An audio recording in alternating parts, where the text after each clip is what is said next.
नमस्कार दोस्तों, मैं मनीष एक बार फिर आपके चैनल मनीष कार्की के साथ नागिन जलाकर राख कर दूंगी मेरा बदला 20 साल बाद, मुझे मेरी बीवी से बचाओ।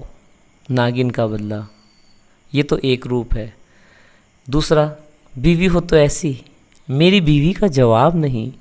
नौकर बीवी का, बीवी नंबर 1, बीवी ओ बीवी, मेरी बीवी का जवाब नहीं। जी हाँ दोस्तों, यही है आज मेरी कविता का सब्जेक्ट।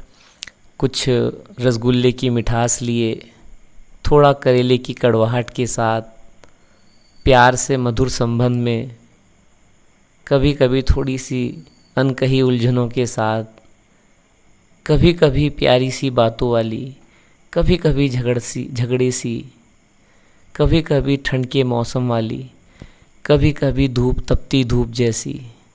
यही है मेरी बीवी का जवाब नहीं। बहुत प्यारी और एक मासूम सी कविता है और थोड़ी अल्हड़पन लिए, थोड़ी लड़ाई झगड़ी भी। तो आप खुद ही फैसला कीजिएगा कि नागिन है या फिर मेरी बीवी का जवाब नहीं। वैसे तो अगर हम मर्दों की बात करें तो मर्दों को तो सभी पत्नी नागिन ही लगेंगी, लेकिन जब उसकी पत्नी उसके सामने होगी तो यही बोलेगा, मेरी बीवी का जवाब नहीं। बीवी हो तो ऐसी, अरे बीवी नंबर 1, बीवी ओ बीवी। लेकिन दोस्तों ऐसा नहीं है। बीवी बहुत प्यारी होती है, वो हमारा ख्याल रखती है, हमारे घर वालों का ख्याल रखती है, हमें इतना प्यार देती है, हमारी हर चीज़ का कितना ख्याल रखती है। कभी सोच के देखो, एक जीवन साथी जिसने अपना सारा जीवन आपके साथ रहने का 7 फेरों के साथ प्रण लिया हो और अपने दायित्वों का निर्वहन कर रही है, तो सुख दुख और थोड़ा गुस्सा होता ही है। जीवन में जब हम जी रहे होते हैं, एक तकलीफ़ होती है तो आदमी झुंझलाहट तो रहती है, बट हमें पत्नी को समझने की ज़रूरत है, हमें पत्नी को प्यार देने की ज़रूरत है। तो जी, इसी के साथ शुरू करते हैं, मेरी बीवी का जवाब नहीं। तो स्ट्रेस के भरी ज़िंदगी से थोड़ा सा आपको हंसाने और गुदगुदाने की कोशिश है, तो कमेंट्स बॉक्स में ज़रूर दीजिएगा, मेरी बीवी का जवाब नहीं। आओ यारो तुम्हें बीवी की बतलाता हूँ सच्चाई, आओ यारो तुम्हें बीवी की बतलाता हूँ सच्चाई, कितनी अच्छी है वो सुनो उसकी सारी अच्छाई। पर उसकी अच्छाई आज तक हमें समझ नहीं आई, और शायद किसी पति को समझ में भी नहीं आती। पर उसकी अच्छाई आज तक हमें समझ नहीं आई, इसीलिए बीवी का एक नाम और है लुगाई। धीरे धीरे बीवी की डांट बनाती हमको वफादार, और बात बात पर समझाना उसका बना देता हमें समझदार। इस प्रकार बीवी करती पति से प्यार, और जो ज़्यादा करती उसका जल्दी जाता स्वर्ग सिधार। तो देख लीजिए किसकी पत्नी किसको प्यार करती है, और जिसकी ज़्यादा करती है तो समझ जाइए। अवसर अवसर पर पैर छूकर दे हमको सम्मान। जी, पत्नी बहुत सम्मान देती है जब करवा चौथ का व्रत रखती है, हरियाली तीज का व्रत रखती है, हमारे पैर छू के हमें सम्मानित करती है, गर्व महसूस कराती है। अवसर अवसर पर पैर छूकर दे हमको सम्मान, व्रत रखे वो सारे जो हमको बना दे आयुष्मान। फिर सपना भी आता कि हम बिस्तर पर मोबाइल चलाएं, फिर सपना भी आता कि हम बिस्तर पर मोबाइल चलाएं, और बीवी आकर करीब हमारे पैरों को दबाए। बट ये सपना ही है। बीवी करती सेवा लगती एक प्यारी सी नारी, सेवा के बदले उठाई हमने उसकी सारी जिम्मेदारी। बड़ी जिम्मेदारी के साथ करते हम बीवी का पोषण, बड़ी जिम्मेदारी के साथ करते हम बीवी का पोषण। धीरे धीरे बढ़ रहे फिर उसके अत्याचार और शोषण। सोचा था बीवी एजी ओजी कहकर बुलाएगी, सोची है सोचा था बीवी एजी ओजी कहकर बुलाएगी, मेरी मर्जी का खाना बनाकर भी खिलाएगी। पर अब मैं उसके सुर में सुर मिलाता हूँ, और उसकी मर्जी के बिना एक पत्ता भी नहीं हिलाता हूँ। पर अब मैं उसके सुर में सुर मिलाता हूँ, और उसकी मर्जी के बिना एक पत्ता भी नहीं हिलाता हूँ। और औरों की बीवी लगती तमन्ना जैसी इनोसेंट लुक वाली। ध्यान दीजिएगा, 4 लाइनों पे बहुत मस्त है, बहुत मज़ेदार है, मज़ा आएगा। औरों की बीवी लगती तमन्ना जैसी इनोसेंट लुक वाली, अपनी लगती फ्रिज में रखे एक्सपायरी डेट जैसे जूस वाली। औरों की बीवी लगती शांत स्वभाव और संस्कारों वाली, अपनी लगती सीता और गीता की हंटर वाली। नए नए तराने में गाता जब बीवी मायके चली जाती, नए नए तराने में गाता जब बीवी मायके चली जाती। कभी आलिया तो कभी तमन्ना फिर सपनों में आती। कभी कभी कॉलेज की वो पीले स्वेटर वाली भी सपनों में आती। कभी कभी कॉलेज के वो पीले स्वेटर वाली भी सपनों में आती। मेरे संग सुंदर धुन में तू पिया मैं बाती गाना गाती। मेरे मेरे संग सुंदर धुन में तू पिया तू दिया मैं बाती गाना गाती। पर बाती के बदले बीवी ने अगरबत्ती को जला दिया। सुनिए फिर जो ऐसा कुछ होता है, मायके चली जाती है बीवी तो अचानक ही उसको ऐसा लगता है कि पति मज़े ना कर रहा हो तो क्या करती है। पर बाती के बदले बीवी ने अगरबत्ती को जला दिया। रात 2 बजे मेरे मोबाइल की घंटी को बजा दिया। आधी नींद से जागकर मैं बोला कहो भाग्यवान अब मैंने क्या किया।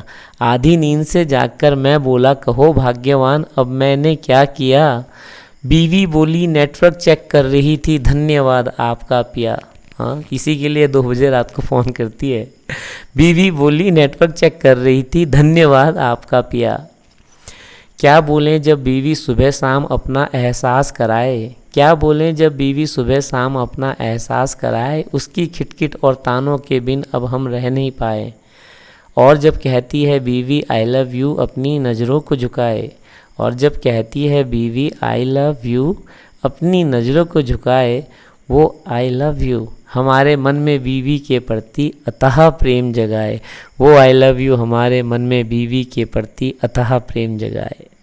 थैंक यू फ्रेंड, धन्यवाद। तो यहाँ मैं बताना चाहूँगा एक मजाक है जो कि हम लोग बीवी और या घरवाली या अपनी पत्नी के ऊपर हर हास्य का व्यंग करता रहता है। बीवी बहुत एक छोटा और सॉफ्ट टारगेट होता है, बट ऐसा नहीं है। हमें अपनी बीवी, हमें अपनी पत्नी, हमें घरवाली को इज्जत देनी चाहिए, उसको प्यार देना चाहिए, उसके उस समर्पण को, उसके अपनेपन को, उसके उस प्यार को हमें समझने की ज़रूरत है। पर बीवियों को भी देखो यहाँ थोड़ा समझने की ज़रूरत है। एक पति है पूरा दिन ऑफिस से, बाहर से, दुनिया भर के तानों से, खिटखिट से घर में आता है तो घर में क्या महसूस करता है। जिनकी लव मैरिज हुई होगी तो वो अपने प्यार भरे दिनों को याद करता है और उम्मीद करता है। और जिनकी अरेंज मैरिज हुई होगी तो जो शादी के 1-2 साल होते हैं उन दिनों को याद करता है और उम्मीद करता है। ये क्या उम्मीद करते हैं अपनी पत्नियों से या अपनी बीवियों से? ये उम्मीद करते हैं जब वो घर आएँ थक हार के तो उनकी बीवी थोड़ा सा मुस्कुरा दे, थोड़ा सा उनसे बात कर ले, थोड़ा सा उनका हाल चाल पूछ ले। और अगर घर में आके भी वही फिर खिटखिट है तो फिर पति कहाँ जाएगा? ये सच्चाई है जीवन की। हमें जो हमारे जो पति पत्नी की लाइफ है, जो हमारी हस्बैंड और वाइफ की जो लाइफ है, ये जो एक संबंध है ये बैलगाड़ी की तरह है। दोनों पहिए को बैलेंस होना ज़रूरी है। इसमें ये नहीं हो सकता कि एक पहिया आप अपना बाइक का लगा दें, एक पहिया कार का लगा दें, तो बैलेंस नहीं होगा। दोनों पहिए या तो साइकिल के ही रखने होंगे या कार के रखने होंगे, तभी वो जीवन की गाड़ी हमारे पथ पर, हमारे जीवन पथ पर चलेगी। तो मेरी यही आशा है हर एक पति से और हर एक पत्नी से, हमें इस रिश्ते को समझने की ज़रूरत है। और ज़रूरत है उस प्यार की जो कहीं ना कहीं अभी आजकल के तनाव में, बच्चों की पढ़ाई में हम लोग भूल रहे हैं कि हम पति पत्नी का भी एक जीवन है, हमारा भी एक रिश्ता है जिसमें मजबूती की ज़रूरत है। हम पति पत्नी क्या होते हैं, हर रिश्ते को महत्व देते हैं, बच्चों को, माँ बाप को, रिश्तेदारों को, बट जो खुद के संबंध है ना, पति का पत्नी से और पत्नी का पति से, वो भूल रहे हैं, उसको महसूस नहीं कर रहे हैं। वो एक सिर्फ एक निभाने वाली बात हो रही है, जबकि ऐसा नहीं है। पति पत्नी का एक संबंध वो संबंध है जो हम इस ज़मीन पे आके बनाते हैं। देखिए, माँ बाप, भाई बहन और बाकी रिश्ते नाते जो है हमें जन्म से ही मिलते हैं, वो हमारे साथ जन्म से ही जुड़ जाते हैं। हमारे माँ बाप, हमारे भाई बहन, हमारे सब जुड़ जाते हैं। लेकिन ये एक वो रिश्ता है पत्नी जो हम इस ज़मीन पे आके अपने द्वारा बनाते हैं। हमारे द्वारा बनाया हुआ वो रिश्ता है जो सर्वश्रेष्ठ है। और हमें ये समझना चाहिए कि हम जिसके साथ जीवन भर रह रहे हैं, जो हमारे जीवन साथी है, उसको हमें अपना प्यार देना है, उनको समझना है। हम बाकी सबको तो समय दे रहे हैं, बाकी सब चीज़ों को तो समझ रहे हैं, लेकिन जो हमारी जीवन साथी है, जो हमारी हमसफ़र है, जिसे हमें अपने साथ रखना है, जो हमारे साथ रहे, उसको हम भूल रहे हैं। उसको हम तवज्जो नहीं दे रहे हैं, उसको इग्नोर कर रहे हैं, बट इट्स नॉट गुड। तो मेरा यही एक इस कविता के माध्यम से समझाने का आपको प्रयास था। हास्य व्यंग भी था, बट मेरी आप लोग से सभी से नम्र निवेदन है, इस रिश्ते को बहुत इम्पोर्टेंस दें और प्यार करें एक दूसरे से। बाकी रिश्ते भी बहुत ज़रूरी हैं, लेकिन ये रिश्ता सबसे ज़्यादा ज़रूरी है, ये दुनिया का सर्वश्रेष्ठ रिश्ता है। मैं मनीष, आपके चैनल मनीष कार्की के साथ, और थैंक यू फ्रेंड्स मेरे चैनल मनीष कार्की को सब्सक्राइब करने के लिए, मुझे और मेरी रचनाओं को इतना प्यार देने के लिए। मैं आपका तहे दिल से बहुत बहुत शुक्रगुजार हूँ दोस्तों। Thank you friends.